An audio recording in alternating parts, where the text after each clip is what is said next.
Good morning guys, मैं विशेष चौरासिया एक बार फिर से आप सभी के सामने अतुल्य इंग्लिश एकेडमी से आपको कुछ शानदार चीज़ आपको बताने वाला हूँ। गाइस थोड़ा ध्यान से सुनिएगा। कई बार आप बोलते हैं या आपके सामने कोई बोलता है कि मजबूरी का नाम महात्मा गांधी, तो मजबूरी का नाम महात्मा गांधी इसे हिंदुस्तान में हम बोलते हैं, लेकिन अंग्रेज इसके लिए क्या बोलते हैं? अंग्रेज इसको ट्रांसलेट नहीं करते हैं। हमारे यहाँ पे महात्मा गांधी को महान एक शख्सियत है, तो उनको हम बोलते हैं कि कोई ऐसी घटना हुई होगी कि लोगों ने बोलना चालू कर दिया कि मजबूरी का नाम महात्मा गांधी। उसी तरीके से अंग्रेजों के यहाँ पे कोई हॉब्सन रहे होंगे, कोई एक महान शख्सियत रहे होंगे हॉब्सन, तो उनके नाम को उन्हें उस तरीके से बोलते हैं, उस तरीके उसको यूज करते हैं। हम यहाँ हिंदुस्तान में बोलते हैं कि मजबूरी का नाम महात्मा गांधी, तो अंग्रेज क्या बोलते हैं उसको? इट्स मतलब इट को शॉर्ट में इट्स बोलते हैं। It's Hobson's choice. हॉब्सन उनके यहाँ पे कोई महान आत्मा रहे होंगे, इट्स हॉब्सन्स, अंग्रेज बोलते हैं उसको इट्स हॉब्सन्स चॉइस। मजबूरी का नाम महात्मा गांधी, इसको अंग्रेज बोलते हैं इट्स हॉब्सन्स चॉइस। मजबूरी को मतलब इंग्लिश में क्या बोलते हैं? मजबूरी को कंपल्सन। कंपल्सन मतलब मजबूरी होता है। मजबूरी को क्या बोलते हैं? कंपल्सन, राइट ना? अब देखिए यहाँ पे गाइस एक पैटर्न होता है, बहुत अच्छा पैटर्न है। कई बार हम बोलते हैं उसको कि हिंदी के वाक्यों के अंत में जब ना है, ने है, नी है, या ना पड़ता है, ने पढ़ते हैं, नी पड़ती है, ये शब्द आते हैं। ना है, ने है, नी है, ना पड़ता है, ने पढ़ते हैं, नी पड़ती है, ये शब्द आते हैं। तो ऐसे वाक्यों को जब हम अंग्रेजी में बनाते हैं तो उसके हम एक खास पैटर्न का यूज करते हैं। वो पैटर्न क्या होता है? हैज टू या हैव टू। हैज टू या हैव टू। यहाँ पर जो हैज टू है, हैज टू एक वचन कर्ताओं के लिए और हैव टू बहुवचन कर्ताओं के लिए, ठीक है? इसको प्रेजेंट इंडेफिनिट टेंस में इसको फॉलो करते हैं, ठीक है? इसका स्ट्रक्चर क्या होता है? सबसे पहले सब्जेक्ट आता है एज यूजुअल, कर्ता, उसके बाद या तो हैज टू आएगा या फिर हैव टू आएगा। हैज टू किसके साथ में आएगा? एक वचन कर्ताओं के लिए हम हैज टू का यूज करेंगे और बहुवचन कर्ताओं के लिए हम हैव टू का यूज करेंगे, केवल अफर्मेटिव सेंटेंस में, ठीक है? क्योंकि प्रेजेंट इंडेफिनिट टेंस है, ठीक है? उसके बाद मुख्य क्रिया का फर्स्ट फॉर्म आएगा, यदि कोई ऑब्जेक्ट हुआ तो वो आ जाएगा, उसके बाद यदि कोई अदर वर्ड्स होंगे तो वो आ जाएंगे, अन्य शब्द होंगे तो वो आ जाएंगे। ये अफर्मेटिव का स्ट्रक्चर होता है। नेगेटिव में क्या होता है? नेगेटिव में सबसे पहले एज यूजुअल सब्जेक्ट आता है, फिर या तो डज आएगा, डू आएगा। डज आएगा एक वचन कर्ताओं के लिए, डू आएगा बहुवचन कर्ताओं के लिए। ध्यान से सुनिएगा, डज और डू प्रेजेंट इंडेफिनिट टेंस की सहायक क्रियाएं हैं, तो आपको समझ जाना चाहिए प्रेजेंट इंडेफिनिट टेंस को अपन स्टडी कर रहे हैं, ठीक है? प्रेजेंट इंडेफिनिट टेंस के कई सारे पैटर्न होते हैं, उसमें से एक ये भी है। Has to, have to present indefinite tense का एक पैटर्न है। तो सब्जेक्ट प्लस डज या डू आएगा, यहाँ पे एक वचन कर्ताओं के लिए डज, बहुवचन कर्ताओं के लिए डू, फिर उसके बाद नॉट आ जाएगा, फिर एज यूजुअल हैव टू, मुख्य क्रिया का फर्स्ट फॉर्म आ जाता है नेगेटिव से, तो हैव टू आ जाएगा क्योंकि प्रेजेंट इंडेफिनिट टेंस है, ठीक है? तो हैव क्या है? मुख्य क्रिया का फर्स्ट फॉर्म भी है, हैव टू, फिर मुख्य क्रिया का फर्स्ट फॉर्म एज यूजुअल, फिर ऑब्जेक्ट तो वो आ जाएगा, कोई अदर वर्ड्स होंगे तो वो आ जाएंगे, ठीक है? इसी तरीके से इंट्रोगेटिव में क्या करेंगे? सहायक क्रिया को पहले ले आते हैं, या तो डज आएगा पहले या डू आएगा, तो डज या do plus subject plus have two plus V1 plus object और W, इस तरीके से इंट्रोगेटिव प्लस नेगेटिव बन जाएगा। इसी तरीके से डबल इंट्रोगेटिव बन जाएगा, इसी तरीके से डबल इंट्रोगेटिव प्लस नेगेटिव बन जाएगा। राइट गाइस, हमने यहाँ पे दो एग्जांपल लेके हैं।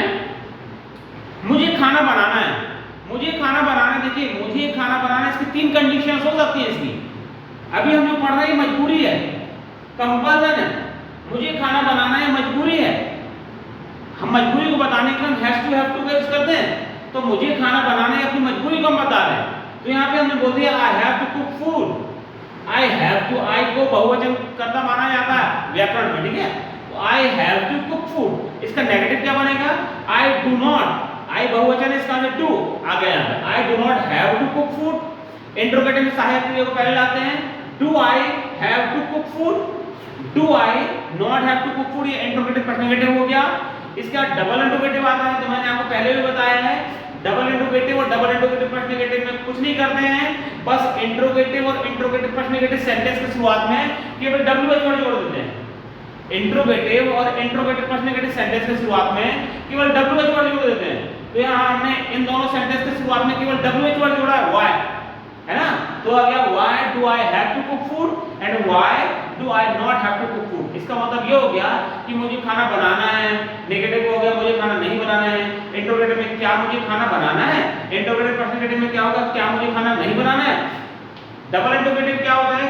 मुझे खाना क्यों बनाना है, मुझे खाना कब बनाना है, मुझे खाना कैसे बनाना है, मुझे खाने में क्या बनाना है, कुछ भी हो सकता है, ठीक है? तो मुझे खाने क्यों बनाना है और मुझे खाना क्यों नहीं बनाना है, तो ये बहुवचन कर्ता के लिए था। अब एक वचन कर्ता का एग्जांपल लेते हैं। पापा को रायपुर जाना पड़ता है, पापा को रायपुर जाना पड़ता है, पापा की मजबूरी भी हो सकती है, उनकी चॉइस भी पसंद भी हो सकती है और उनका नैतिक कर्तव्य भी हो सकता है। 3 कंडीशन होती है इसके भी, आपको बताऊंगा आगे जाकर के।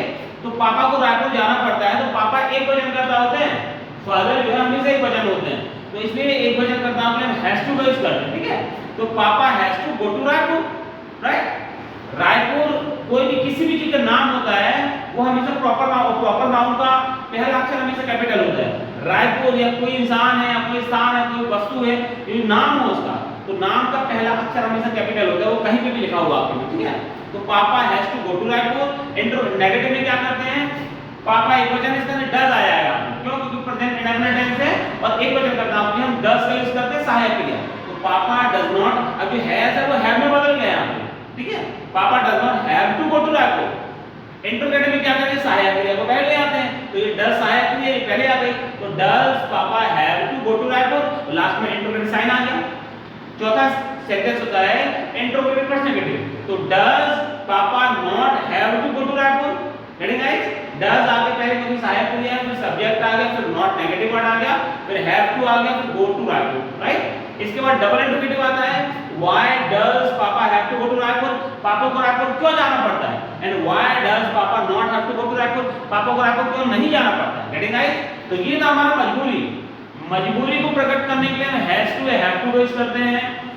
जब यहाँ एक पसंद की बात आया है, जैसे मुझे खाना बनाना है, ये मैंने भी बता दिया आपको कि मेरी मजबूरी है, लेकिन ये मेरी पसंद हो खाना बनाना, मुझे खाना बनाना है। क्यों बनाना है, क्योंकि मुझे अच्छा लगता है खाना, तो मुझे खाना बनाना, तो फिर आप हैव टू का यूज नहीं करेंगे, वहां यूज करेंगे I am to. I am to, is to, am to, are to, मतलब be form of the verb use करते हैं। I am to cook food, ये हो गया चॉइस, पसंद बताने की। लेकिन यहाँ पे कर्तव्य मान लीजिए, कर्तव्य हमारा, जैसे घर में मान लीजिए मम्मी की तबीयत खराब है, मम्मी खाना नहीं बना पा रही है, तो अब मैं खाना बना रहा हूँ, मैं खाना बना रही हूँ, तो जब कर्तव्य आ जाए तो वहाँ पे ना हैज टू हैव टू का यूज करते हैं, ना is to, am to, are to का यूज करते हैं, वहाँ आ जाता है बी फॉर्म। बी फॉर्म मतलब is, am, are plus suppose to. जैसे मैंने बोला मुझे खाना बनाना है, ये मेरा नैतिक कर्तव्य है, तो यहाँ पे क्या बोलेंगे, I am suppose to cook food, I am suppose to, इसको मैं आपको आगे जाकर डिटेल में बताऊंगा, ठीक है। I am suppose to cook food. लेकिन जो यहाँ पे ये हैज टू हैव टू लिखा है, ये कंपल्सन मतलब मजबूरी को शो कर रहा है। ये कॉम्पिटिटिव एग्जाम में भी आता है, आपके स्कूल कॉलेज के एग्जाम में भी आता है। Make a sentence using compulsion, make a sentence using compulsion, ठीक है, मतलब कंपल्सन को यूज करते हुए सेंटेंस को बनाइए, तो आपको हैज टू हैव टू का यूज करना है, ठीक है। प्रेजेंट के लिए has to have to, past के लिए हैव टू, और फ्यूचर के लिए विल हैव टू और shall have to, getting right.